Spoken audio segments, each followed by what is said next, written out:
함께 나눌 말씀은 출애굽기입니다. 출애굽기 20장 12절 말씀, 17절 말씀.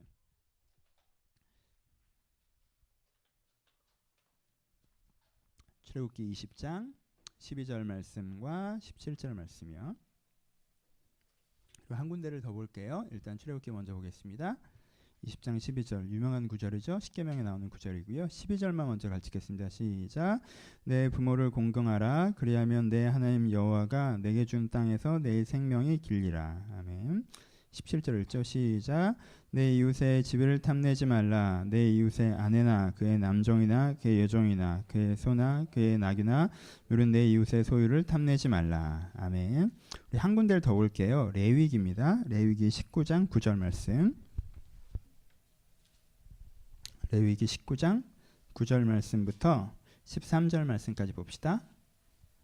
9절에서 13절 한 절씩 교독할게요. 제가 9절 읽습니다. 너희가 너희 땅에서 곡식을 거둘 때에 너는 밭 모퉁이까지 다 거두지 말고 내 떨어진 이삭도 줍지 말며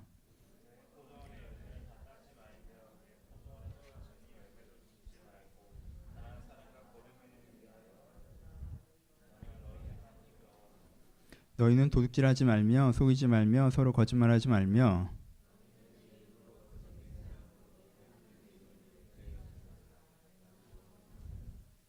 이렇게 슬프게 읽어. 너무 많아 오늘? 마지막 하나니까 요건 힘있게 읽읍시다. 시작. 너는 내 이웃을 억압하지 말며 착취하지 말며 품꾼의 싹을 아침까지 밤새도록 내게 두지 말며. 아멘. 안녕하세요. 예, 오늘은 십계명 말씀 가지고 은혜를 좀 나눌 텐데요. 혹시 강의를 들으셨는지 모르겠네요. 십계명 강의는 꼭 중요한 강의니까 꼭 들어주시길 바라고요. 오늘은 그 강의 내용에 연결해서 좀 겹쳐서 오늘 설교를 좀 전하도록 하겠습니다. 들으신 분들도 있겠지만 안 들으신 분도 있다라는 걸 제가 염두해야 되기 때문에 앞부분은 강의 때 했던 본문 설명을 조금 하고 시작하도록 합시다. 십계명에는 세 가지 부분이 있다고 했어요. 하나 하나님에 대한 부분이 있다고 했고요. 두 번째는 사람들의 삶에 대한 부분이 있다고 했고요. 세 번째가 오늘 하는 5계명부터 10계명까지 사람에 대한 부분 그리고 살아가는 삶의 태도에 대한 부분을 가지고 얘기를 한다고 했습니다. 5계명에서 10계명에서 제일 중요한 구절은 오늘 읽었던 5와 10이라고 말씀드렸어요. 중간에 세 가지도 있지만 제일 중요한 건 뭐다? 이 부모를 공경하라와 그리고 10 탐심을 갖지 말라. 이 두 가지를 가장 중요한 패턴으로 이해하셔야 된다고 말씀을 드렸습니다. 첫 번째 부모를 공경하지 말라를 이해해야 합니다. 부모를 공경하지 말라라고 하면 우리는 보통 어떻게 이해하죠? 엄마 아빠한테 잘해라, 시킨 대로 해라, 약간 이렇게 이해하죠. 그러면 부모님들은 참 좋아하시겠네요. 그렇죠? 오늘도 초등부 설교가 부모 공경이었거든요. 저희 아내도 좋아했습니다. 이 아이는 좀 부담스러워했고요. 예, 그 의미가 아니라고 얘기해도 그 부모 공경하면 자식 입장에서 조금 부담스럽고 어머니들 입장에서는 이제 할 만큼 하셨으니까 그렇죠? 이제 받을 때이신 약간 그런 생각으로 많이 하시죠. 그 의미는 아니라고 말씀을 드렸어요. 항상 성경 구절은 액면대로 보는 것이 아니라 거기에 담겨진 내포된 의미를 보라고 얘기를 드렸습니다. 부모를 공경하는 의미가 뭐라고 했어요? 기억해보죠. 부모를 공경한다는 건 인간은 굉장히 독특할 정도로 오랜 기간 동안 손이 필요한 존재예요. 그렇죠? 태어나면서 자기가 자발적으로 걷고 뛰고 먹고 먹을 것을 구하고 생존하기까지 굉장히 오랜 기간이 걸리는 생명체입니다. 그렇죠? 그래서 사실 태어나는 것 자체가 생명도 어떻게 한 거예요? 받은 거고요. 그리고 내가 태어나서 지금 살아있다는 것 자체가 여러분들이 지금 살아있다는 것 하나만으로 내가 뭐 했다는 거예요? 굉장히 많은 돌봄과 배려와 사랑을 받아서 여기까지 왔다라는 것을 기억하는 것이 부모를 공경하는 거예요. 그렇죠? 뭘 기억하라는 거예요? 내가 주어진 존재라는 걸 기억하라는 거예요. 내 생명도 받은 것이고 내 재능도 받은 것이고 내가 이제까지 살아올 수 있었던 것도 은혜고 그리고 내가 지금 이렇게 할 수 있는 게 다 받은 거라는 거예요. 우리는 스스로 있는 존재가 아니에요. 처음부터 완성체로 우뚝 서는 게 아니라는 것입니다. 많은 사람들은 사랑과 격려, 지지와 공급을 통해서 여기까지 왔습니다. 그렇죠? 그래서 부모를 공경하는 건 어떻게 자기 자신을 정의하는 거라고 그러는 거예요? 나는 받은 존재다라고 자기 자신을 정의하라는 뜻이에요. 오케이? 부모도 줬지만 뭐도 줬어요. 이 사회도 우리한테 줬잖아요. 그렇죠? 그리고 부모도 줬지만 사실 부모가 줬다고 하지만 부모의 부모 하면서 전체로는 뭐가? 하나님께서 우리에게 다 생명도 주셨고 살려주셨고 길러주셨고 지금 여건들도 허락하셨다는 거예요. 그렇죠? 이걸 다 받았다는 걸 기억하라는 게 이 받았다라는 걸 자기 해석을 하라는 게 부모 공경의 의미입니다. 그러니까 우리 엄마 아빠한테만 꼭 잘하는 건 아니에요. 엄마 아빠들 싫어하시려나? 우리 어머니도 중국에서 들으시는데 엄마한테도 잘할게요. 근데 그건 포함하지만 뭐 하는 거예요? 그건 포함하지만 그건 작은 부분을 얘기하는 것이고 부모가 시키는 대로 하는 건 전혀 아니고요. 전체적으로 내가 선물로 받은 존재라고 자기를 기억하는 거예요. 그게 인간에게 두 가지를 바꿉니다. 첫 번째 뭘 바꿔요? 내가 받은 존재예요, 다. 그러니까 어떻게 할 수 있어요? 내 것을 내 것이라고 고집하지 않게 되죠. 그래서 어떻게 해요? 자연히 필요한 사람에게 줄 수 있죠. 이렇게? 이게 받은 걸 기억하는 사람의 삶의 태도입니다. 내가 정말 받았다고 생각하는 사람은 어떻게 돼요? 내 거라고 잘 안 해요. 받은 거잖아요. 그렇죠? 그러니까 자연스럽게 어떻게 할 수 있어요? 나눌 수 있습니다. 내 재능을 내 재능이라고 생각 안 해요. 내 시간도 내 시간이야 이렇게 하지 않는다는 거예요. 내 재물도 내 거야 라고 잘 안 한다는 거예요. 나도 받은 건데 너무 그러면 안 되는 거잖아요. 그래서 내가 더 필요한 사람이 있으면 되게 자연스러워진다는 거예요. 여기서 성경에서 그래서 되게 나쁜 놈 이미지가 어떤 이미지가 생기는 거예요? 1만 달란트 탕감 받았으면서 자기가 약간의 것도 탕감하지 않는 사람 이미지가 뭐예요? 부모 공경이 없는 사람이에요. 내가 많은 걸 받았는데 그걸 못 느끼는 거예요. 왜? 받았다는 것에 집중하지 않고 내가 더 갖고 싶다는 것에 집중하기 때문에 내 걸 가져갔는데 왜 안 돌려줘야 되게 집중이 되는 거죠. 그 장면만 보면 이 사람이 맞죠. 하지만 성경에서 이 사람이 되게 나쁜 사람으로 표현되죠. 왜요? 이미 굉장히 많은 걸 받은 이유이기 때문에 그런 거죠. 우리가 서 있는 위치가 어디라는 거예요? 우린 이미 굉장히 많은 걸 받았어요. 그러니까 내가 내 것이라고 고집하지 않게 되고 조금 더 필요한 사람이 있으면 자연스럽게 줄 수 있다는 거죠. 내어주는 게 되게 자연스러워진다는 거예요. 두 번째, 내가 받은 존재라는 걸 기억할 때 어떤 것이 발생하냐면요. 나도 하나님으로부터 받은 생명이고 이 친구도 하나님으로부터 받은 생명이에요. 그러면은 한 부모 밑에서 얘도 받았고 나도 받았으면 우리 관계성이 어떻게 형성돼요? 형제로 형성되죠. 그렇죠? 형제가 그거잖아요. 같은 부모를 가지고 있는 것이 형제란 말이에요. 형제 자체는 서로 주고받은 게 없어요. 하지만 같은 부모로부터 받았어요. 그게 뭐를 만듭니까? 두 가지를 만들죠. 하나는 공감대를 만들어요. 요즘보다 이건 훨씬 더 이전 사회이기 때문에 같은 집안 사람이라고 하면 같은 기준을 쓴다는 의미가 생긴단 말이에요. 그렇죠? 같은 아버지의 규칙 속에서 있는 거기 때문에.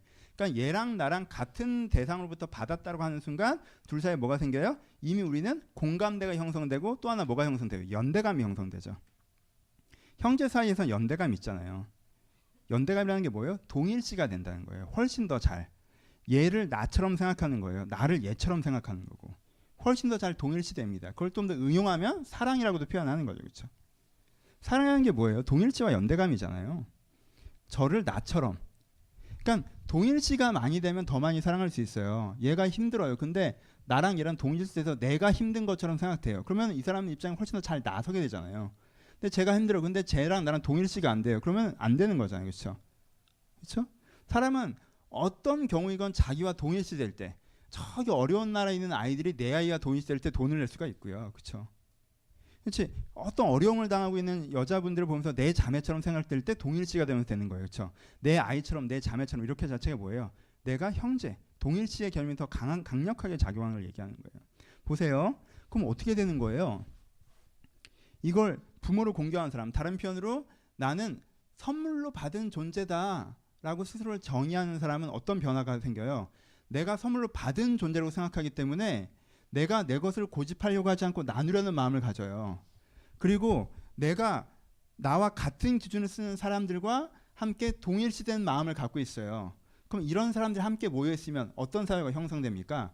공유 사회가 형성됩니다. 그렇죠? 생각이 같고 마음을 나누며 물질도 함께 쓰는 공유 사회가 형성된단 말이에요. 이 사회가 굉장히 행복한 사회죠. 그렇죠? 얼마나 좋겠어요. 우리가 뭐 때문에 힘들어요? 나랑 생각이 다른 사람 때문에 힘들잖아요. 우리나라가 뭐 때문에 힘들어요? 생각이 달라도 힘들잖아요. 생각이 같아요. 근데 서로 동일시해요. 그리고 내 것이라고 고집하지 않고 나누는 마음이 있어요. 그러면요, 제도를 개선하지 않아도요, 공동체는 개선됩니다. 그렇죠? 가족끼리도 언제 사이가 안 좋아져요? 국가도 그러면 그때부터 국가가 가족처럼 되지만요, 가족들 사이에서도 생각이 너무 달라요. 그리고 서로 자기 입장을 자꾸 생각해요. 동일시가 안 돼요. 그리고 자기 이해관계를 자꾸 생각해서 안 내놓으려고 해요. 그러면 가족 사이도 가족이 아닌 게 되잖아요. 그렇죠? 첫 번째, 이런 부모 공경의 사람은 어디로 연결돼요? 공유 사회를 만든다는 거예요. 그 반대는 10계명에 나와 있죠. 어떤 사람이에요? 오늘은 여기에다 액센트를 둬요. 탐심의 사람이죠. 탐심의 사람 말이 무슨 뜻이에요? 자기 자신을 뭘로 정의한다는 거예요. 나는 이거를 원하는 사람이야 라고 정의하는 거예요. 이건 오래 설명하지 않아도 돼요.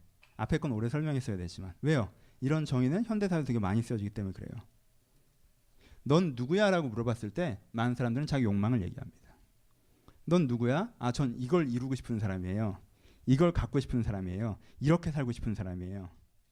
무슨 뜻이에요? 자기 자신에 대한 정의가 어떻게 되어 있다는 거예요? 자기 욕망과 자기 자신이 동일시되어 있다는 거예요. 그렇죠? 그렇죠? 나는 내 욕망이에요. 이렇게 동일시되는 사람들은 어떤 패턴을 가지게 됩니까? 봅시다. 내 욕망과 내가 동일시되어 있으면 뭘 하게 돼요? 이웃에 대한 태도가 달라지죠. 이미 본문에 나와 있는 언급들이 그거죠. 내가 내 욕망과 동일시되어 있으면 내 이웃은 어떤 존재가 돼요? 내 이웃의 아내와 소와 뭘 탐하지 말라. 집을 탐하지 말라. 무슨 뜻이에요? 내가 내 욕망에 동일시되어 있는 사람한테 내 이웃은 내가 갖고 싶은 걸 점유하고 있는 사람이죠. 내가 저걸 갖고 싶은데 제가 저걸 갖고 있어요. 그래서 내가 가질 수가 없잖아요. 그러니까 걔를 쫓아내야지 내가 저걸 가질 수 있게 되는 거잖아요. 그렇죠? 그때부터 이웃은 뭐가 돼요? 경쟁자가 되죠. 내가 뭔가를 갖고 있어요. 근데 나도 알아. 이걸 쟤네들 다 갖고 싶어 하는 걸. 그리고 걔네들은 이걸 날 뺏고 싶어 하는 걸 나도 알아요. 그럼 내가 어떤 마음을 생기겠어요? 다 도둑놈들이죠. 내 적이 되죠. 그렇죠? 히터 좀 끌까요? 난 조금 집중하기 힘든데. 고마워요. 적이 되죠. 포인트를 알겠어요? 이웃에 대한 태도가 전혀 달라진다는 거예요. 내가 욕망을 나 자신으로 정의하는 순간 내가 이웃을 봤을 때 그들은 경쟁자나 적이 됩니다. 여러분 이런 사람들에게는 인간관계가 남아있지 않죠. 이웃이 없습니다. 사실은. 아니에요. 되게 친하게 지내는데요. 여러분 이 사람들에게는 친구가 없어요. 동업자만 있을 뿐이지. 단기간에 엄청 친해져요. 막 형제 같아. 왜? 어떤 거 있을 때 이해관계가 맞으면 얘랑 얘기하면 둘 다 신나. 와 그럼 그때부터 친구예요. 이해관계가 맞잖아요. 얘랑 만나면 뭔가 배우는 게 있어. 그럼 얘는 꼭 잡고 가요. 이해관계가 맞잖아요. 도움이 되는 사람이에요. 그럼 그때부터 친구예요. 오늘 만났어도. 근데 이해관계가 부딪혀버리면 어느 날 얘랑 그렇게 지내다가 서로 입장이 되게 달라졌어요. 그럼 그때부터 적이죠. 하루아침에 등록되는 게 가능해지죠. 얘랑 어떤 이해관계도 없어요. 내가 이득되는 것도 없고 손해되는 것도 없어요. 그럼 이 사람한테 이 사람은 지워지죠. 왜요? 내가 그 사람은 관계할 이유가 없어지잖아요. 그렇죠? 관계가 재편성됩니다. 그래서요, 사실은요, 욕망으로 자기를 정의하는 사람 주변은요, 사람이 거의 남아있지 않습니다. 왜? 지금 나한테 이득되는 사람만 남겨놓고 계속 정리하거든요. 아주 오랜 기간 나한테 이득되는 사람이라는 건 많지 않거든요. 그러니까 잠깐 잘 지내다가 그럴 필요가 없으면 정리되고 아주 나에게 이득이 되는 몇몇 사람들이 또 내 옆에 남아있게 되죠. 그래서요, 본인이 외롭다고 많이 얘기하고 마음이 따뜻한 사람이라고 많이 오해해요. 근데 그런 사람 아니에요. 이런 세상이 어떤 세상이에요? 소유의 세상이에요. 그렇죠? 소유의 세상의 문제점은 세 가지. 이건 뭐 뒤에서 얘기하겠지만 소유의 세상의 문제점은 뭐예요? 첫 번째,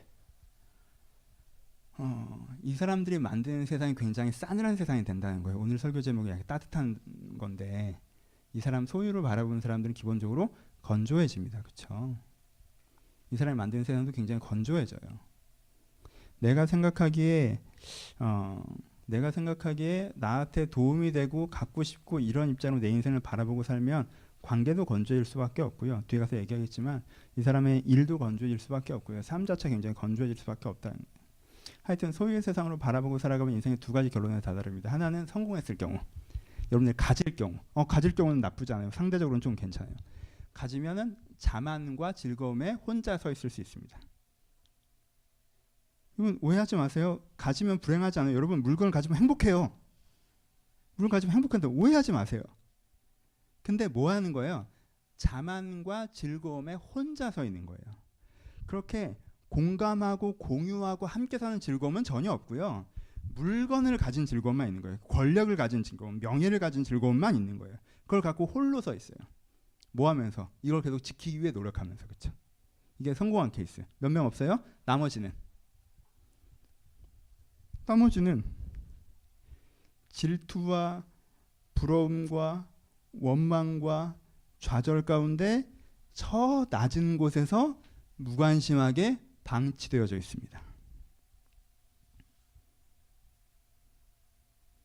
그리고 이 두 번째 경우가 훨씬 더 많죠. 왜요? 살아봐서 알잖아요.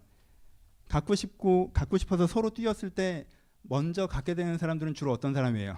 이미 뭔가 갖고 있는 사람들이 속도가 더 빠르죠. 그러니까 어느 지점에서는 제일 많이 갖게 된 애가 더 많이 갖게 되잖아요. 가속의 법칙이란 말이에요. 이건 거의. 많이 갖고 있는 애들이 속도가 더 빨라요. 그러니까 이쪽의 인원이 계속 늘어날 수밖에 없죠. 왜요? 언젠간 나보다 더 많이 가진 애를 만나고요. 걔가 내 걸 가져간단 말이에요. 그러니까 점점 아래는 많아지고 위에는 적어지죠. 위에 있는 사람은 높은 성에 사는 것처럼 즐겁고 자만하게 홀로 서 있고 나머지는 좌절과 슬픔 가운데 무관심에 방치되어 있습니다. 여러분 현대사회는 소비사회입니다. 공유사회가 아니에요. 그래서요 여러분들 사실 이 세상에 되게 중요하게 보이려면요 현대사회에서 내가 중요한 사람이라고 느끼려면 최소한 몇 가지 있었는데 그 가장 최소한이 뭐냐면요 소비자라도 돼야 돼야 여러분들이 중요하다고 느껴져요. 그렇죠? 내가 내놓을 게 있어야지 여러분들 중요하다고 느껴지는 사회예요. 소비사회에서. 한국 사회에서 여러분들이 가지는 가치가 뭔 것 같아요? 소비자적 가치가 밖에 없어요. 소비사회에서. 한 개인이 가지는 가치. 내가 어디선가 돈을 가져와서 여기 낼 수 있는 사람이면 소중한 사람입니다. 왜요? 이 사람한테 가져갈 게 있잖아. 그렇지 않으면 좀 어려워져요. 이 얘기 조금 더 해야 되는데 벌써 분위기가 안 좋다. 오늘 양복 입고 왔어요. 사람들이 자꾸 성찬식이냐고 물어보는데 그렇지 않아요. 오늘은 정말 제 기분이 좋아서 입었어요. 어제 봄인데 햇살도 가득하고 너무 기분이 좋아서 너무 행복한 마음에 양복을 입고 왔어요. 예. 사실 이 설교의 오리지널 제목은 탐심으로부터의 자유예요. 예. 이제 계속 그 탐심에 대한 얘기를 할 거예요. 근데 내가 기분이 좋아서 제목도 따뜻하게 바꿔봤어요. 제목이 뭐니? 난 기억도 안 나. 따뜻한 사람이에요. 조금 더 딱딱한 얘기를 할 텐데 여러분들 공격하는 게 아니에요. 여러분들 나쁜 사람이란 뜻도 아니고요. 이 좋은 날 이 그지 같은 사람들에 대한 얘기를 들어야 되냐고 생각하지 마시고 혹시 나한테 그런 부분이 없나 돌아보시는 마음으로 들으시면 될 것 같아요. 조금 더 해도 되죠? 그냥 어떻게 해결할지 얘기할까요? 조금 더 해볼게요. 봅시다. 오늘 레위기 본문을 읽었어요. 왜냐하면 탐심을 갖지 말라에 대한 구체적인 생활 본문으로 적혀있는 부분이 레위기 19장에 나와 있어서 이 레위기 본문을 읽어봤어요. 왜냐하면 탐심이라고 얘기하면요 여러분들은 내가 탐심 있다고 잘 생각 안 해요. 여러분들 막 탐심 있으세요? 별로 안 그렇죠? 뭐 가진 게 있어야 이런 식으로 생각한단 말이에요. 내가 뭔가 탐심이라고 하면 내가 왠지 뭔가를 뺏으려고 누굴 되게 괴롭혔어야 될 것 같고 그리고 좀 모아놓은 다음에 내가 탐심이 남은 것 같아 막 이래야지 없는데 무슨 탐심 약간 이렇게 생각하기 때문에 탐심에 대한 디테일을 한번 봅시다. 우리 안에 있는 작은 탐심들을 한번 생각해 보죠. 첫 번째 레위기에서 단계를 얘기하는데 첫 단계로 얘기하는 건 뭘 얘기하냐면요. 본문에 무슨 얘기가 나와 있냐면 네 밭에 추수할 때 구덩이까지 다 추수하지 말라고 얘기해요. 그렇죠? 본문에 보시면요. 땅을 할 때 밭 모퉁이까지 다 거두지 말고 라고 표현해요. 그럼 반 모퉁이에 지금 내가 이삭을 뿌렸어요? 안 뿌렸어요? 뿌렸으니까 났을 거 아니에요. 내가 돌봤어요? 안 돌봤어요? 돌봤으니까 거의 자랐을 거 아니에요. 여러분 밭을 농사를 짓는다고 생각해 보시면요. 직사각형으로 반듯하게 해야지 일하기가 편해요. 모퉁이는요. 손이 한 번 더 갑니다. 그렇죠? 손이 한 번 더 가서라도 그만큼의 부분이라서 뭔가를 자랄 수 있게 했기 때문에 그렇게 농사를 지었던 거예요. 그런데 뭐 하지 말래요? 그거 다 베어가지 말라는 거예요. 놔두라는 거예요. 포도 농사를 지은 다음에도요. 포도를 다 따지 말라고 그래요. 그리고 심지어 떨어진 거는 줍지 말라고 합니다. 따다가 이거 되게 잘 익었네. 툭 따다가 툭 떨어졌어요. 그럼 내게 아니에요. 주워가면 안 돼요. 그걸. 내게 아니라는 거예요. 왜? 누굴 위해서? 가난한 사람들을 위해서 그렇게 하라고 그러죠. 그러니까 가난한 사람들도 어떻게 하면 돼요? 가난한 사람들 추수 때 본인이 열심히만 하면 밭마다 모퉁이들 돌아다니면서 열심히 추수만 하면요. 1년 먹을 곡식을 구할 수가 있는 거예요. 그렇죠? 본인이 포도원이 없어도 열심히만 하면 추수 때 열심히만 돌아다니면 1년 먹을 음료를 구할 수가 있단 말이에요. 그러니까 이건 뭐예요? 배려죠. 그렇죠? 가난한 사람도 그렇게 할 수 있게 해주는 거예요. 근데 첫 번째, 여러분 내가 안에 탐심이 많지만 첫 단계 뭐가 없어져요? 이 배려가 없어지죠. 딱딱해져요. 내 거야 이게 되게 강해져요. 탐심의 첫 단계는 뭐냐면요. 내게 맞긴 한데 좀 나눌 수도 있는 부분에 대해서 냉정해지기 시작합니다. 직장 후배가 뭐 물어봐요? 대답해주기 싫어요. 내가 그 모퉁이를 나누기가 싫습니다. 내가 안 해줘도 되는 거 맞아요. 하지만 해주면 그 사람도 되게 큰 도움일 거예요. 근데 귀찮아요. 그럼 안 해요. 모퉁이를 나누기가 싫어요.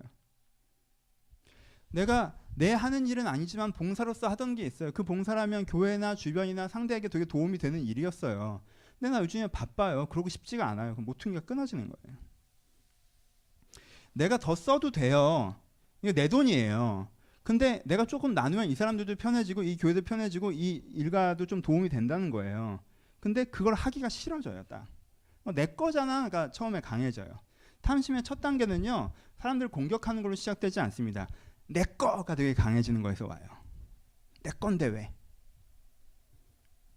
탐심의 두 번째 단계가 나오네요. 어떻게 표현하냐면요. 일꾼의 싹을 다음날 아침까지 미루지 말라라고 표현해요. 무슨 뜻이에요? 이 사람이 어떤 마음인 거예요? 받을 땐 좋았는데 줄 때가 싫은 마음이 두 번째예요. 탐심에. 내 거 아니에요. 줘야 되는 거예요. 근데 아직은 내가 누가 들고 있어요? 내가 들고 있어요. 그렇죠? 우리는 다 사장님이 아니시기 때문에 별로 감정이입이 안 되실 거예요. 그렇죠? 혹시 나한테 월급 나가는 거 아까워요? 그렇지 않죠? 잘 모르지? 아깝니 영화야? 그렇지 않죠? 잘 모를 거예요. 근데 여러분 좀 바꿔보세요. 친구들끼리 잘 지내요. 내 힘들 때 얘가 내 얘기 되게 많이 들어줬어요. 얘 힘든 일이 생겨서 얘가 나한테 징징거려요. 근데 듣기 싫어요. 이 교회나 이 또래 집단에서 내가 받은 게 있어요. 근데 내가 그러다 보면 해야 되는 역할도 생겨요. 그건 싫어요. 부모님이 날 길러주셨어요. 근데 이제 내가 조금 더 해드려야 되는 타이밍이에요. 그건 싫어요. 받을 땐 좋았는데 내놓을 때가 되니까 아까운 거예요. 그래서 안 내놓고 싶어요. 내가 이 친구가 날 많이 위로해줬어. 근데 이제부터는 내가 얘를 좀 위로해야 될 시즌인 것 같아. 그럼 여기서 관계를 끊으면 내가 딱 괜찮잖아요. 쟤는 너무 요즘엔 좀 변했어. 전 같지 않아. 안 만나야지. 세 번째. 좀 더 가면 도둑질이라고 표현해요. 그렇죠? 우리가 무슨 도둑질을 하겠습니까? 도둑질하는 뜻이 뭐예요? 그 사람의 것인데 내가 저 사람 몰래 내가 가져올 수 있게 되네? 그럼 내가 가져야지 하는 게 도둑질이에요. 그렇죠?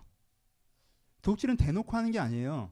그 사람 건데 내가 가진지 그 사람이 몰라요. 그게 도둑질이에요. 팀플을 합니다. 어떻게 해요? 나는 되게 적게 일하고도 성과는 같이 보고 싶은 거. 그렇죠? 니네가 열심히 해서 나는 대충 업어가고 결과는 똑같이. 그럼 어떻게 돼요? 도둑질하는 거죠.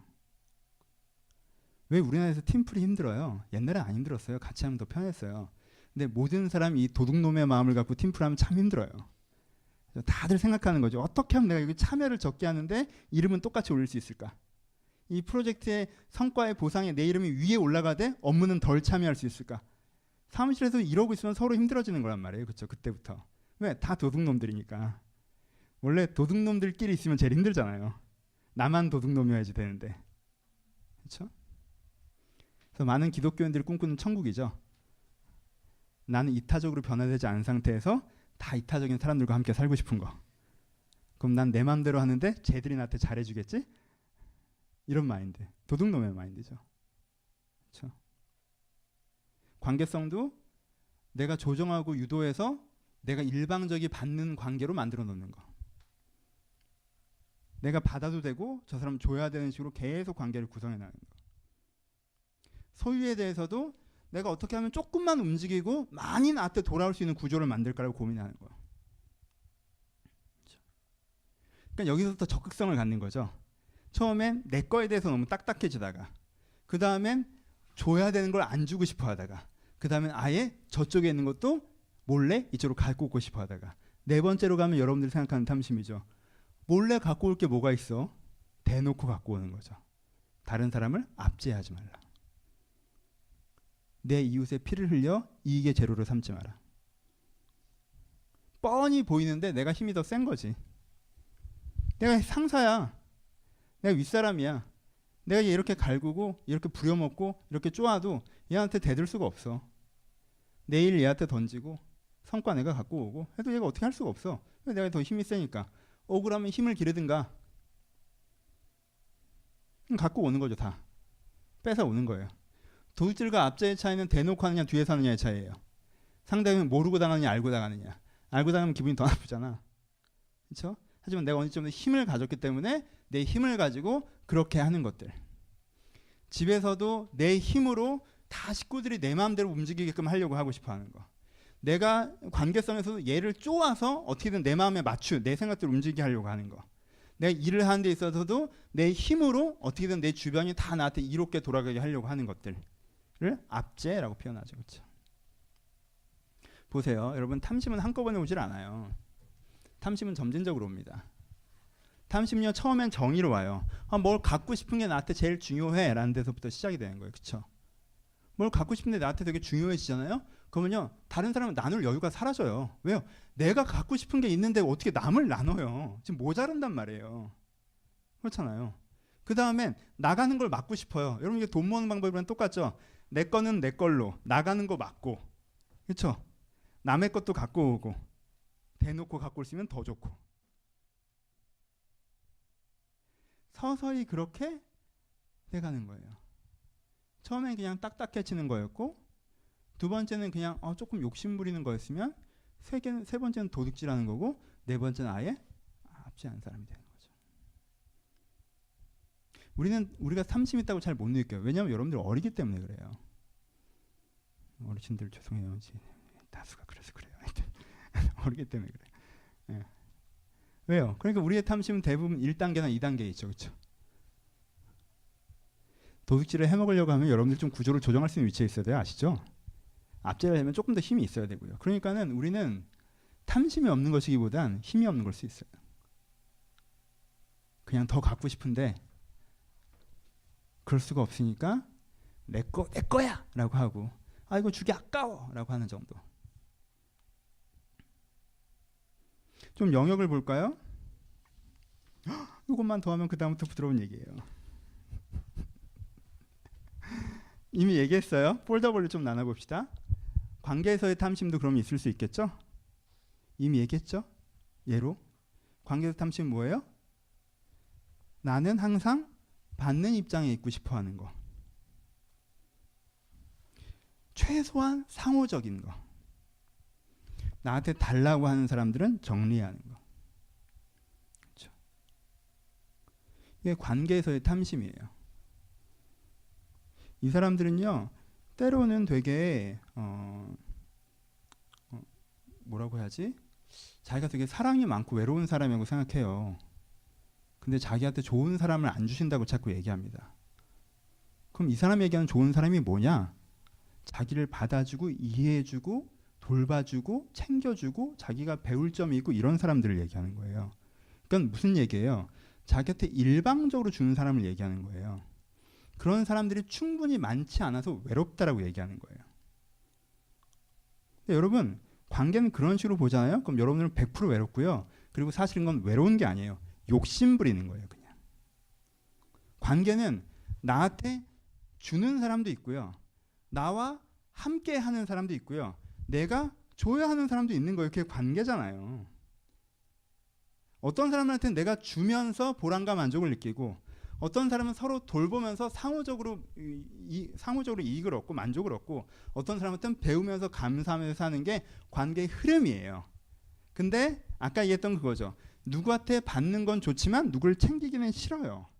그러면 어떻게 해요? 자기가 되게 외롭다고 생각하고 내 주변에 좋은 사람이 몇 명 없다고 얘기하는 것 같지만 사실은 본인이 탐심을 갖고 사람을 대하는 거예요. 일에 대해서도 마찬가지입니다. 그러면 실적 스펙 꼼꼼히 챙기는 건 나쁜 거 아니에요. 근데 여러분들이 모퉁이까지 수확하고 있으면 그건 약간 문제일 수 있어요. 내 거. 그 다음에 공동생활에서 내가 받는 배려는 좋지만 내가 해야 될 역할은 되게 짜증내는 거. 그 다음엔 다른 사람의 실적까지 나한테 좀 챙기려고 하는 거. 결국엔 이 평범한 놈들을 밟고 일어나 높이 가고 싶어 하는 거. 그래서 멀리서 나를 보는 사람들은 모르지만 가까이서 나와 조직생활에서 해본 사람들은 내가 이기적이라는 걸 알고 있는 거. 그 업무에 대한 탐심이에요. 일에 대한 탐심이고 성공하고 싶은 생각이죠. 소유에 대해서 여러분들이 탐심이 있다고 생각하지 않을 거예요. 왜? 돈을 막 스크루지 영감처럼 모으고 있어야 내가 탐심이 있다고 느낄 거 아니에요. 여러분들 그렇게 못 느끼죠. 왜요? 여러분들 돈을 쓰고 있으니까. 여러분들이 돈을 모으지 않는 이유가 뭐예요?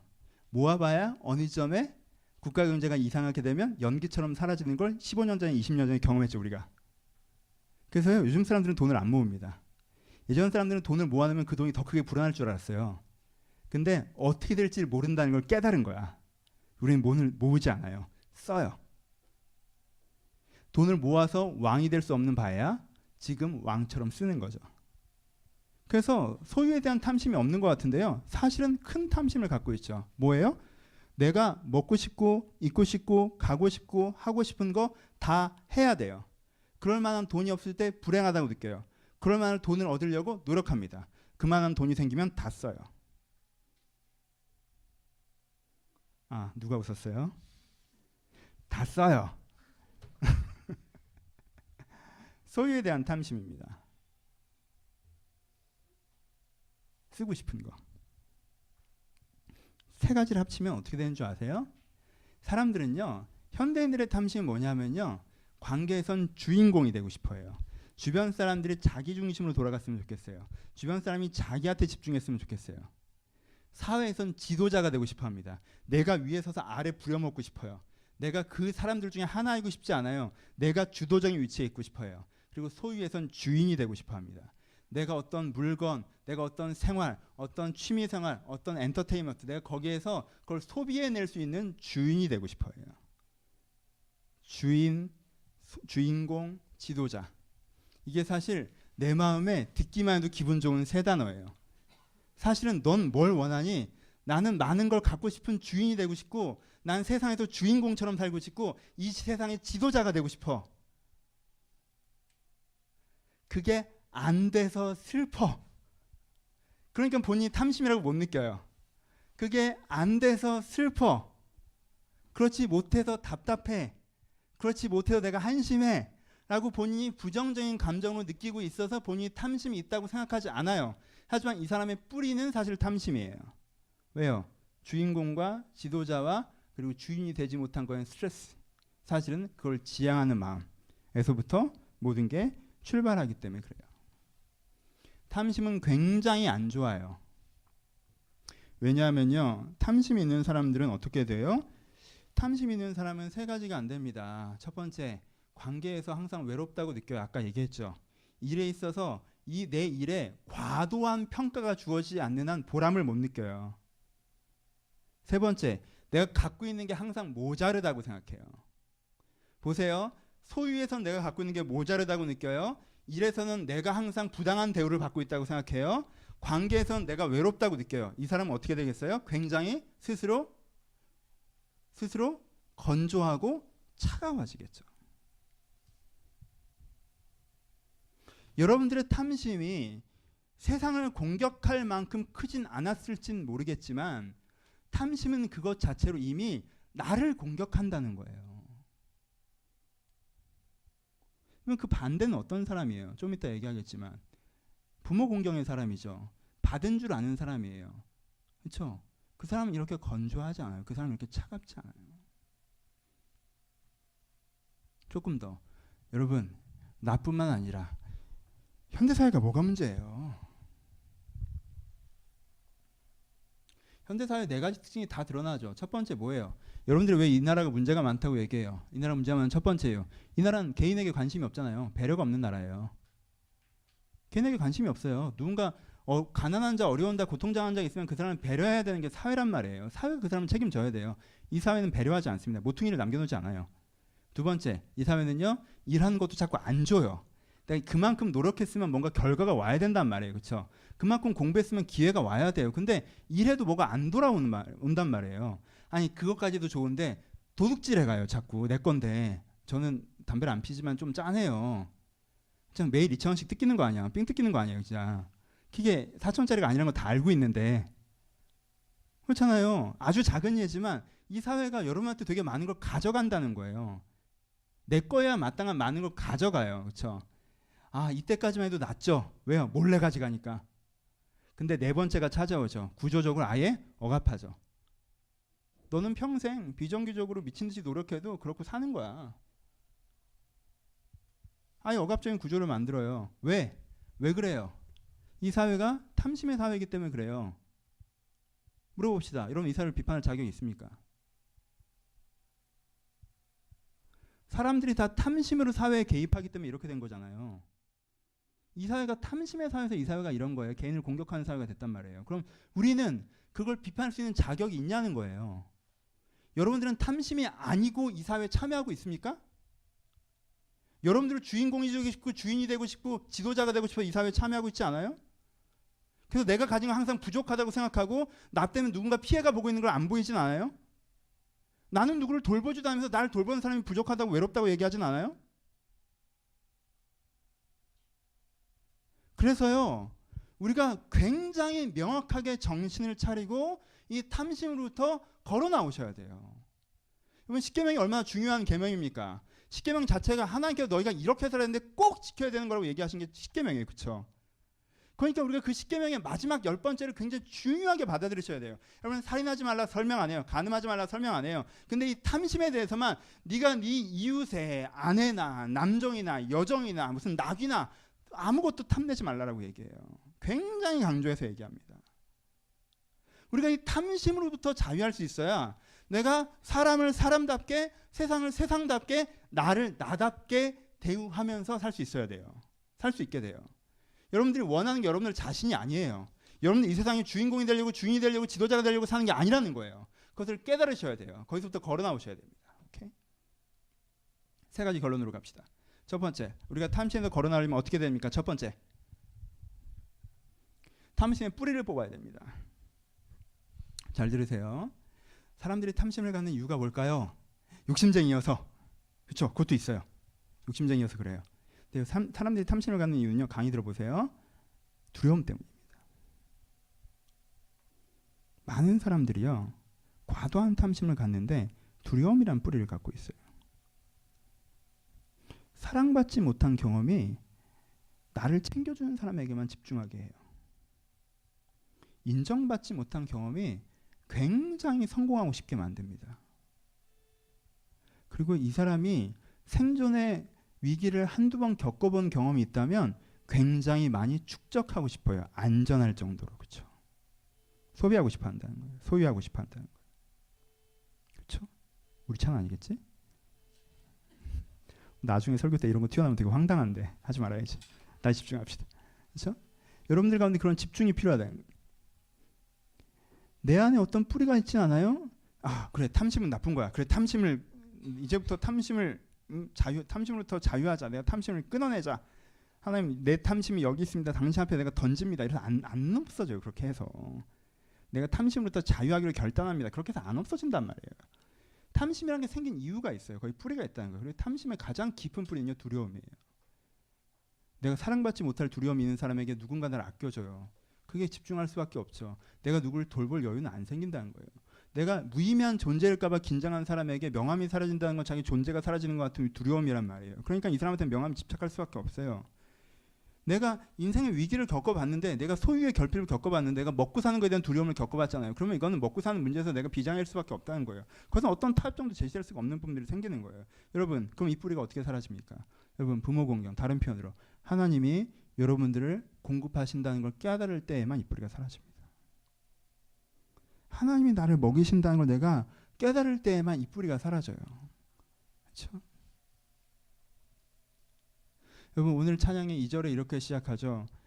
내가 나의 쓸 것 내 주께서 아시니 날마다 주여 뭐라고 그랬지? 내가 염려하지 않아도 내 쓸 것 아시니 나 오직 주의 얼굴 구하게 하소서. 이해 합술 없을 때라도 감사함. 이렇게 표현됩니다. 이 가사의 전반을 아시겠죠? 내 쓸 것을 아신대요. 내가 염려하지 않아도. 아, 그래, 잘 지내나 보다. 뭐라고 그래요? 나 이해할 수 없을 때라도. 아, 앞에선 얘가 뭐가 있는 줄 알았는데 여기까지 읽어보면 얘가 뭐가 없죠. 무슨 뜻이야? 야, 지금 이해가 안 간다는 거 아니야. 뭐가 이해가 안 가는 거예요? 내가 쓸 게 있는데 안 주니까 이해가 안 가는 거죠. 그렇죠? 근데 그때 무슨 고백을 하는 거예요? 하나님께서 공급하시는 분임을 다시 한번 고백하는 거예요. 그렇죠? 그래서 염려를 안 하겠다고 결정하는 거죠. 그렇죠? 나 염려하지 않아도 내 쓸 것 하시니 나 오직 주의 얼굴 구하게 하소서. 나 이해할 수 없을 때라도 감사하며 순종하겠다고. 내가 하나님이 나를 공급하신다는 거, 이게 단지 돈이 아니에요, 여러분. 그렇죠? 하나님이 여러분들을 사랑하신다는 걸 여러분들이 깊게 느낄 때, 내가 하나님께 나를 사랑하신다는 걸 깊게 느낄 때 다른 사람의 사랑에 그렇게 연연하지 않을 수가 있는 거예요. 다른 사람의 관심에 그렇게 연연하지 않을 수 있어요. 하나님이 나를 깊게 사랑하는 걸 내가 느낄 때 그럴 수 있는 거예요. 두 번째, 하나님이 여러분들을 인정하신다는 걸 느낄 때 내가 세상에 그렇게 인정받고 싶어 하지 않아져요. 내가 큰 사명이건 작은 사명이건 하나님께 나에게 어떤 사명을 주셨고 내가 그걸 해내고 있는 것들에 하나님께 기뻐하신다라는 것, 하나님께 칭찬받고 있을 때 내가 세상의 명예에 연연하지 않게 되는 거예요. 내가 분명히 어느 지점에서 내가 어려움이 닥치고 위기가 닥치고 했지만 분명히 하나님께 나를 항상 먹이시고 항상 입히셨고 항상 피할 길을 예배하셨다는 걸 내가 다시 한번 느끼고 경험하고 확신하면 내가 거기서 당장 내 재정이 줄어드는 것들에 내 상황적인 위기가 오는 것들에 장기적으로 내가 재정적으로 준비가 잘 안 되는 것들에 공포감이 심해져서 그걸 인생계획처럼 삼지 않을 수가 있다는 거예요. 여러분, 우리 가운데 있는 이 탐심의 뿌리는요, 되게 안타깝게도 이 약함이 되는 건데, 우리 가운데 있는 두려움이 자라나 탐심이 된다는 거예요. 우리의 약함이 우리의 악함으로 자라나지 않도록 우리의 약함을 주님께서 돌보시는 것들을 우리가 경험하고 믿을 때 그것이 악함으로 자라나지 않을 수가 있습니다. 하나님께 여러분들을 공급하십니다. 하나님께 여러분들을 사랑하시고요. 하나님께 여러분들을 인정하시고요. 지지하시고요. 하나님께 여러분들을 쓸 것을 주실 것이에요. 내가 생각하는 것만큼 유명하게, 내가 생각하는 건 좀 주인공처럼, 내가 생각하는 것만큼 많이 갖지 않을 수도 있을지 모르겠지만 여러분들이 충분히 만족할 정도로 하나님께서 그렇게 공급하실 거예요. 여기가 첫 단추입니다. 내 탐심에서 자유케 되는. 그러니까 혹시 탐심이 많은 내 모습을 보면서 정죄하지 마시고요. 난 탐심이 많아. 여러분 누가 지금 면접 보는 것도 아니고 하나님 앞에 그러실 필요 없고, 혹시 내 안에 탐심의 역동이 있다면 한 걸음 더 들어가세요. 나에게 왜 이 탐심의 역동이 있는가? 그리고 그 부분을 여러분들이 돌아보셔야 돼요. 주님과 함께. 돈 문제만 생기면 이걸 못 놓으십니까? 여러분 하나님께서 여러분들 먹이시는 걸 믿으세요. 여러분 명예욕을 못 놓으시겠어요? 그러면요, 내가 하고 있는 일을 하나님 앞에서 가치는 걸 깨달아야 그게 나아져요. 사랑받고 싶은 마음에 관계적으로 자꾸 이기적이 되세요? 누굴 챙길 여유가 없으세요? 시간을 가지세요. 하나님께 여러분들 사랑하시는 걸 여러분들 여유롭게 느끼셔야 여러분들 관대해집니다. 이 첫 번째가 제일 중요해요. 첫 번째가 되면 나머지는 되는 거예요. 첫 번째는 시간이 걸려요. 하지만 해야 돼요. 이걸 해서 시간이 걸려도 꼭 해야 되는 걸 알고 이렇게 우리가 탐심에서 자유해져 갈 때 우리한테 진정한 자기 변화, 우리 세상을 변화시키는 출발점에 우리가 설 수가 있더라는 거예요. 두 번째와 세 번째는 어렵잖아요. 그냥 적용점으로 간단하게 늘려서 얘기해보면, 내가 진짜 원하는 게 뭔지 기억하셔야 합니다. 소망을 기억해야 돼요. 종교적으로 표현하는 거죠. 소망에 대한 기억. 여러분들 첫 단추로 들어가 봅시다. 여러분들 진짜 원하는 세상이 뭐예요? 내가 정말 원하는 건 높은 산에 홀로 거주하는 거예요? 아랫마을에 사람들과 더불어서 사는 거예요? 내가 진짜 원하는 게 높은 산에 홀로 거주하는 거예요? 아니면 아랫마을에 내려서 사람들과 함께 사는 거예요? 제가 정말 원하는 건요, 높은 산에 홀로 거주하는 게 아니에요. 아랫마을에 내려와서 나와 같은 생각을 갖고 있는 사람들과 서로 사랑하고 사랑받으며 함께 공유하는 공유사회에서 사는 게 내가 진짜 원하는 거예요. 근데 우리는 자주 착각해요. 나는 높은 산에 홀로 거주하기 원한다고. 사람들이 얼마나 많이 착각하는 줄 아세요? 겨울왕국 보셨습니까? 클라이막스가 어디예요? 여러분, 겨울왕국의 클라이막스는요, 엘사가 내려와서 아이들과 웃고 떠들면서 스케이트장 만들어주고 사는 게 클라이막스예요. 그게 클라이막스 아니에요? 그때부터 엘사가 행복해지는 거 아니에요? 그때부터 그 인생이 원래 자기가 살아왔던 삶의 정확한 지점으로 돌아온 거 아닙니까? 근데 우리가 생각하는 클라이막스는 어디예요? 레딧 거죠? 그냥 막 뛰어 올라가는데 계단이 막, 와, 아래서 쫙 옷, 막 머리 풀으실 때, 그리고 이렇게 엔딩송을 부르면서 아무것도 나를 건들 수 없다고 딱 한 다음에 이렇게 딱 한번 세상을 굽어보시고 뒤돌아서 들어가실 때 우리 마음에 상쾌하잖아. 나도 좀 그렇게 보란 듯이 한번 일어서고 싶잖아요. 여러분, 그렇게 방문 닫고 들어가서 걔는 뭐 하는데, 그 집에서, 그 넓은 집에서 걔는 그 노래가 끝난 다음에 뭐 해요? 엘사는 뭘 할 거야 혼자? 문도 닫았어. 들어왔어. 뭐해? 거기에 무슨 행복이 있다는 거야 도대체? 그게 무슨 만족이 있어요? 사람들이 날 와서 대단하다고 봐주기 이전까지 이 사람의 무슨 만족과 행복이 있냐고. 그렇잖아요? 클라이막스는 거기가 아니에요. 여러분들이 진짜 원하는 사람도 거기가 아니고. 내려와서 스케이트장 만들고 애들이랑 웃고 떠드는 게 진짜 자기가 원했던 사람이에요. 진짜 거기가 클라이막스예요. 여러분들이 진짜 원하는 게 뭔지 잊어버리지 마세요. 저도 옛날에는 그런 거 있었어요. 안 그래도 이 중에 무슨 야망 얘기 했었는데 어떤 셀에서. 옛날에 제가 되게 야망이 있었어요. 안 그래 보이죠? 근데 아무도 내가 야망 있는 걸 몰랐어요. 심지어 나도 몰랐어. 왜냐하면요, 저는 26살부터 큰 교회 담임 목사 하고 싶은 생각이 전혀 없었거든요. 목회하면서 보라는 듯이 큰 교회. 저는 뭐 좋은 차 타고 싶은 생각도 전혀 없었어요. 저는 막 돈 많이 벌고 싶은 생각도 전혀 없었고, 심지어는 유명해지고 싶은 생각도 별로 없었어요. 그러니까는 야망 없이 목회하는 거잖아요, 사람이. 정말 말씀을 갖고 목회를 하는 거예요. 얼마나 멋있어. 근데 제 야망이 뭔지 알아? 옛날에 제 야망이 뭐였는 줄 아세요?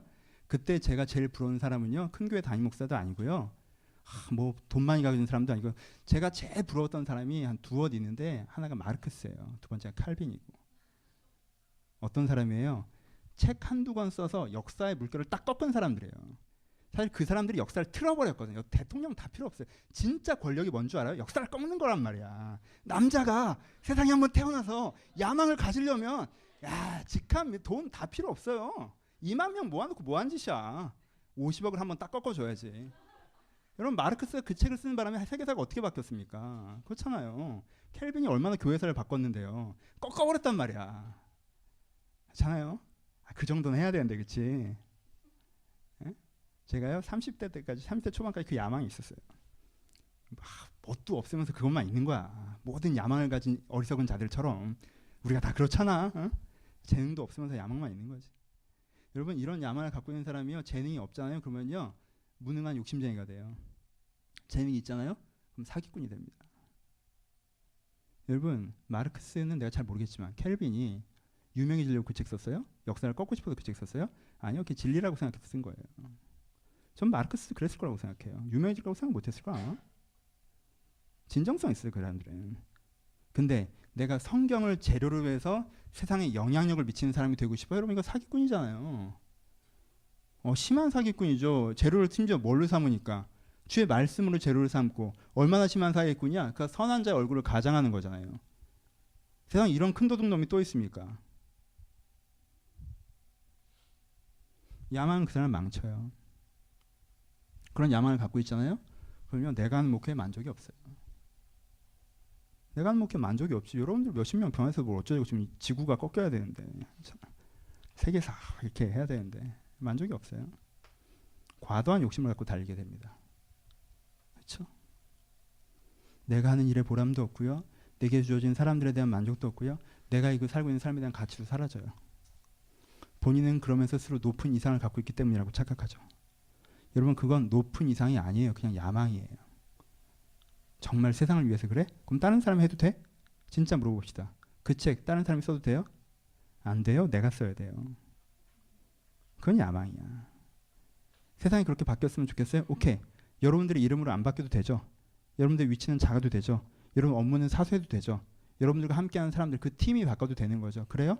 아니요, 그건 아닌데요. 그럼 여러분 야망이지. 위에 가도 되는 사람들은 아래 가도 되는 사람이어야만 위에 있어야 돼요. 자기가 위인 게 중요한 사람이 위에 있으면요, 그 조직은요 절대 이타적으로 움직이지 않습니다. 그렇잖아요. 내가 진짜 원하는 건 레디고가 아니에요.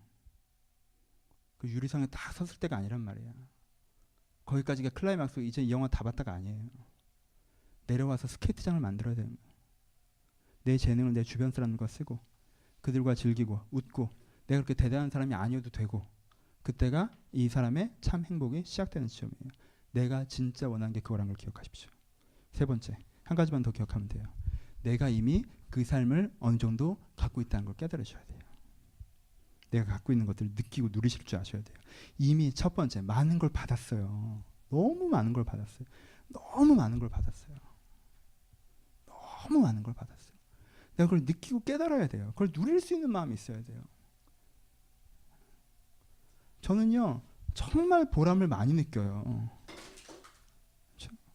저는 내가 마르크스는 아닌데, 앞으로도 안 될 것 같은데, 여지 두는 거 봐. 이 야망이 사라지지 않았어. 안 되는데라고 해야지. 여지를 두네. 있어 아직 있어. 큰일 났어. 예, 그러면 그게 아닌데 보람을 많이 느껴요. 내가 하고 있는 일에 대한 보람을 많이 느낀다면 내가 대단한 일을 하고 있잖아요. 여러분들 한 사람 한 사람 섬길 수 있는 기회가 나타온 거잖아요. 얼마나 대단한 거예요. 저는 여기서 보람을 굉장히 많이 느껴요. 저는 여러분들에게도 여러분들 포함한 내 주변 사람들에게 되게 감사합니다. 저는요, 그리고 굉장히 조심하는 것 중에 하나가요, 제가 우리 교회 성도들만 만나고 외부 성도를 안 만나려고 하려고 할 때요, 저는 스스로 굉장히 긴장해요. 모퉁이를 내어주지 않으려고 할 때부터 사람들은 변질되는 거거든요. 제가 우리 교회 다니는 데도 아닌데, 어려울 때만 1년에 한두 번 찾아오는 건데, 그러면 그때부터 사람 변질되는 거예요. 그럼 목사가 어려울 때 1년에 한두 번 찾아가면 되지, 뭐 얼마 찾아가요? 목사가 어려울 때 찾아가야 되는 사람이고, 목사는 그런 거 하는 사람인 거예요. 누구나 찾아올 수 있는 사람이어야 되는 거예요. 그것도 갑자기 연락하지 마라, 알았지? 아니면 힘들 때 연락해. 방송을 들으시는 분들 힘들 때 연락해. 그냥 인사 오지 마, 바빠. 예. 괜찮아요. 왜? 어렵게 시간 내서 만나보면 인사하러 온 애도 있단 말이야. 그런 시간, 인사할 시간 없어. 인사할 시간. 여러분들 알겠어요? 내가 날 도와주는 사람도 있고 나와 함께하는 사람도 있고 그리고 내가 돌봐줘야 되는 사람도 있는 거예요. 그거 자체가 다 나한테 선물이에요. 여러분들이 하고 있는 일들의 보람을 느껴요. 여러분, 명예가 중요한 사람은요, 인정받지 못하면 일의 업무의 보람을 못 느낍니다. 하지만요, 명예가 목적이 아닌 사람은요, 내가 일을 했고 거기 결과 나오면 보람 느껴요. 그렇죠? 내가 주인공이 되는 게 중요하지 않은 사람은요, 나를 공급해 주는 사람들이 있어서 외롭지 않고요, 나와 함께하는 사람이 있어서 외롭지 않고요, 내가 도와주는 사람이 있어서도 외롭지 않아요. 그렇죠? 그리고요, 그렇게 되면 내가 살아있는 이 하루하루, 제가 오늘 양복을 입은 이유는 봄 햇살이 따뜻해서요. 어제 얼마나 좋았는데 내가.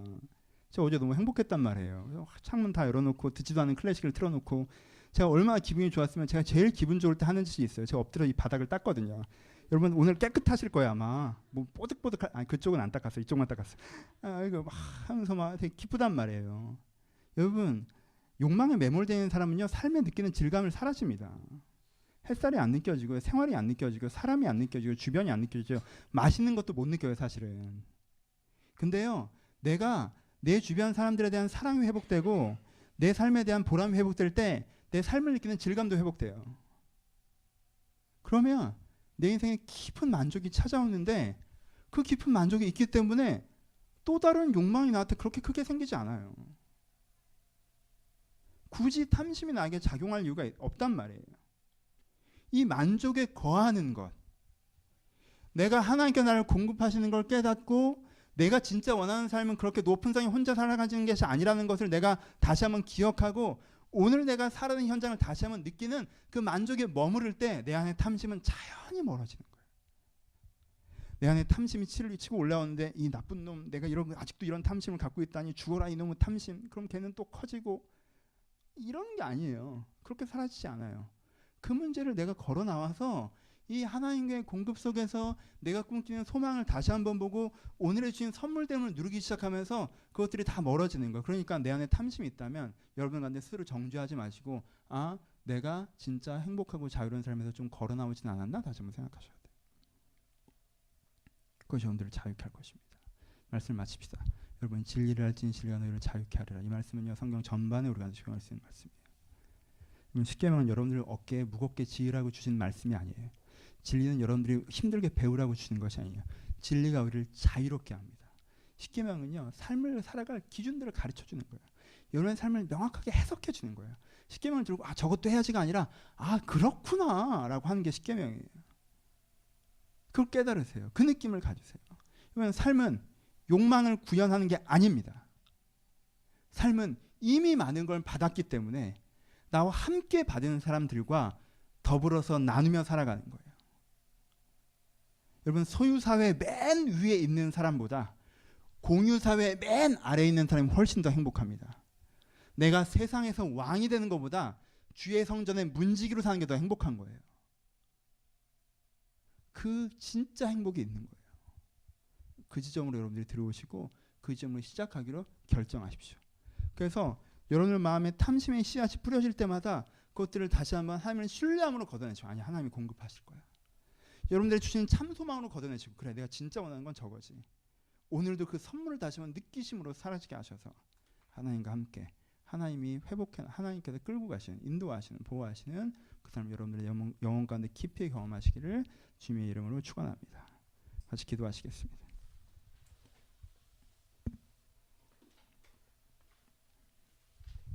들을 말씀을 생각하면서 한번 묵상해 봅시다. 우리 두 번 기도할 텐데 여러분 안에 있는 탐심은 혹시 뭐예요? 정죄하지 말고 그냥 혹시 뭐예요? 사람에 대해서는 너무 그러지 않아요? 혹시? 돈은 다 잘 나누는데 사람에 대해서는 나한테 좀 기대면 내가 매몰차게 좀 그러진 않아요?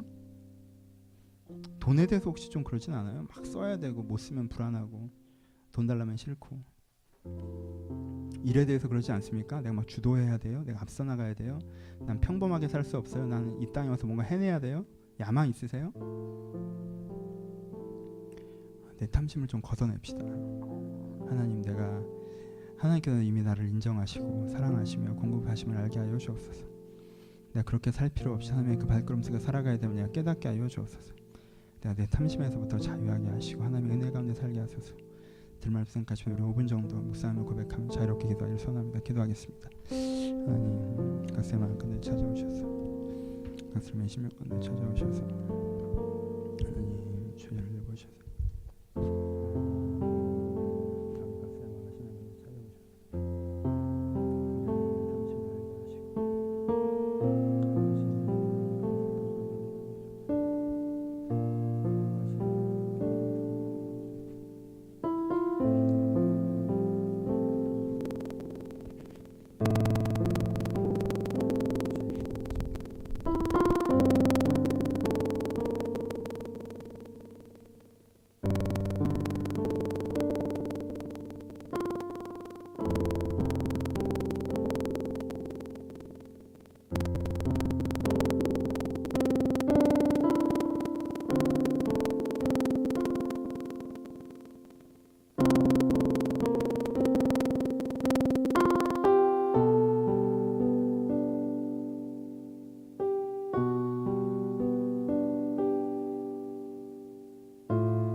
한 번 더 기도하시기 전에 찬양하기를 바랍니다.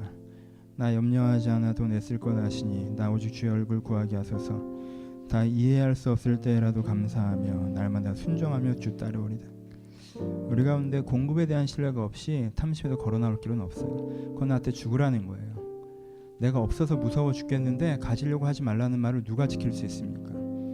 공급에 대한 신뢰가 있을 때면 우리가 탐심에서 걸어 나오고 있어요. 하나님께서 여러분들을 사랑하십니다. 하나님께서 여러분들의 사명을 주시고 인정하세요. 그리고 하나님께서 여러분들을 공급하실 거예요. 그 하나님, 온 마음 다해 그 하나님을 바라보고 그 하나님이 나를 바라보신 걸 내가 느낄 때에만 내가 내 탐심으로부터 자유할 수 있습니다. 내가 이 은혜 가운데 들어가게 하소서. 내가 이해할 수 없을 때라도 감사하며 하나님을 따르겠습니다. 고백을 따라 주님 앞에 기도했으면 좋겠습니다. 함께 찬양하도록 하겠습니다.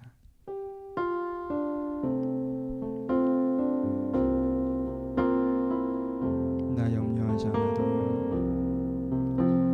나 염려하지 않아도 내 쓸 것 아시니 나 오직 주의 얼굴 구하게 하소서.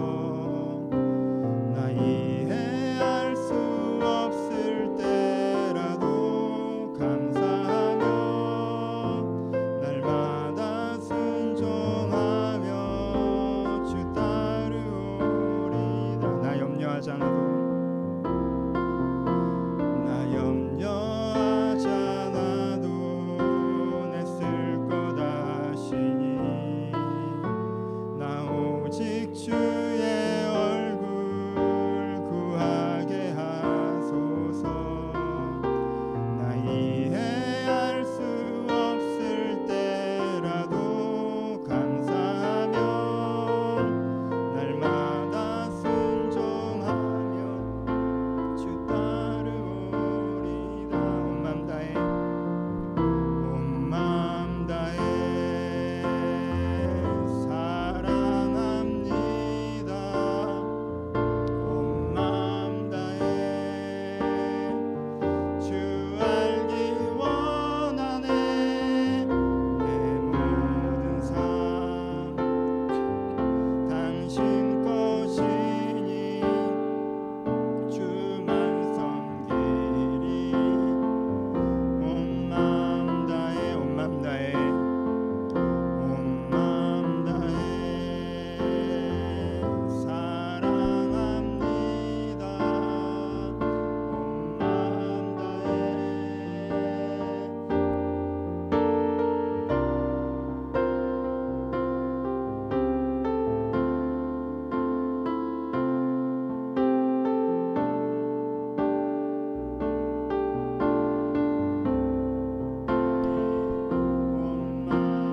온 마음 다해 온 마음 다해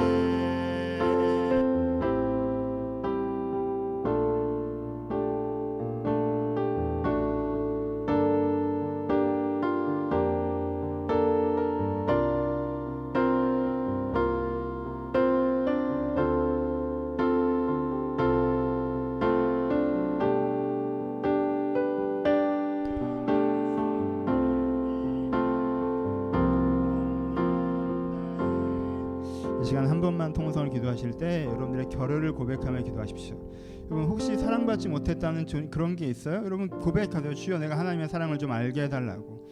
내가 자존감이 부족하십니까? 뭔가 인정받지 못했던 경험들이 있어요? 하나님이 나를 인정하심을 내가 좀 알게 해달라고. 여러분 쓸 것이 부족하십니까? 하나님께 그 쓸 것을 아심을 내가 고백합시다.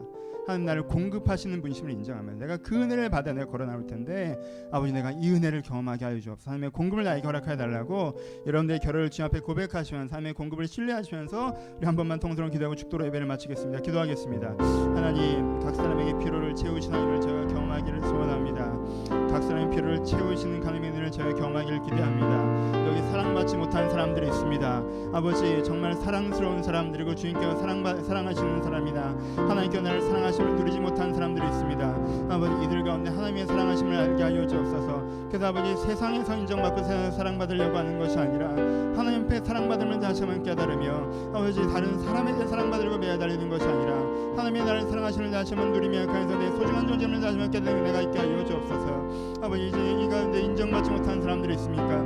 아버지 내가 하나님 앞에 은사가 있고 하나님 앞에 재능이 있고 하나님 앞에 사명이 있고 그것들을 이루어가고 있음에도 불구하고 내가 별거 아닌 사람을 오해하는 사람들이 있습니까? 그들 세상에서 대단해져야 된다고 착각하는 사람들이 있습니까? 아버지 자기의 사명감에 넘치게 하여 주옵소서. 자부심에 넘치게 하여 주옵소서. 하나님께 주시는 그 은혜의 사명들을 마음 가운데 깨달아라. 아버지 거기서부터 다시 한번 주님을 따라 걸어가는 사람들을 주님께 축복하여 주옵소서. 하나님 정말 돈 때문에 힘이 듭니다. 주 아버지 아버지 일하는 것과 먹고 사는 것과 재정을 감당하는 것과 미래를 준비하는 것 때문에 힘이 듭니다. 아버지 그래서 아버지 주님께 나를 먹이신다는 걸 내가 인정하기가 어렵습니다. 아버지 내일도 만나가 내린다는 걸 내가 인정하기가 어렵습니다. 아버지 내 인생엔 결례가 많은 것처럼 보여질 때가 많이 있습니다. 아버지 그럼에도 불구하고 주님께 다시 한번 나를 채우신 분임을 인정하고 고백하며 나아가오니 아버지 주여 쓸 것이 없어 고민한 자들 가운데 내 쓸 것을 내가 안다고 얘기하시는 그 아버지 말씀을 듣게 하여 주옵소서. 하나님께 내 쓸 것을 아신다라고 내가 고백할 수 있는 많은 고백이 안에 이루어지며 그 현실을 저희가 볼 수 있도록 이렇게 축복하여 주옵소서. 하나님 주님의 회복들을 각 사람의 심령 가운데 원하오니 아주 주님의 은혜들을 각 사람의 심령 가운데 원하오니 아버지 여기에서부터 저들의 아버지 모든 탐심이 끊어져 나갈 터인데 아버지 주님께 우리를 안아주지 않으시면 제가 어떻게 탐심에서 벗어나겠습니까? 아버지 내가 없어서 죽겠는데 어떻게 갖고자 하는 마음만저 내려놓겠습니까? 아버지 주여 나에게 주님께 이미 나에게 전부이심을 이렇게 이미 나를 채우셨음을 제가 깨달아 알 수 있도록 우리 가운데 은혜로 허락하여 주옵소서.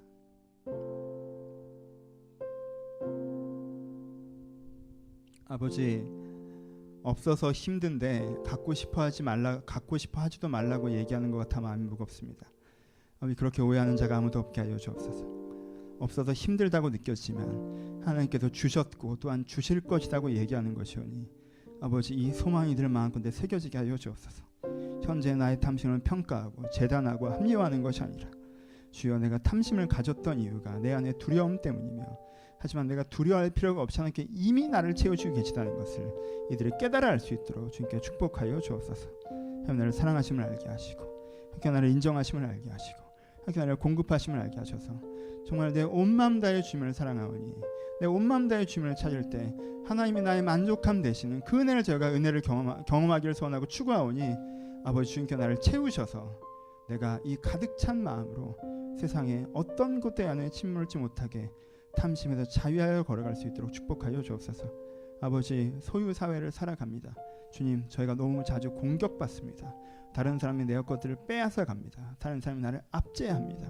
다른 사람이 정말 냉정하게 약간의 도움도 베풀려고 하지 않고 나에게 돌려줘야 되는 것들조차 돌려주지 않으려고 할 때가 많이 있습니다. 그것 때문에 저희가 마음이 상할 때가 있습니다. 아버지 주님께 그것들을 채워주옵소서. 주님께 그것들을 채워주옵소서. 그래야 이 소유사회에서 저희가 살 수 있겠사오니 아버지 주님께 우리의 마음을 위로하시고 우리를 인도하시고 우리의 손해들을 주님께 감당하셔서 다시 한번 주님과 함께 이 소유사회에서 공유사회를 만들어갈 수 있도록 각 사람의 심령과 삶의 현장을 주님께 축복하여 주옵소서. 이제 우리 주 예수 그리스도의 은혜와 하나님 아버지의 사랑하심과 성령님의 교통하심이 지금도 하나님의 은혜로 채워 내 탐심에서 벗어나 하나님의 세상을 만들어가길 소원하는 모든 심령 가운데 이제로부터 영원토록 함께 있을지어다. 아멘. 이것이 주님께서 정말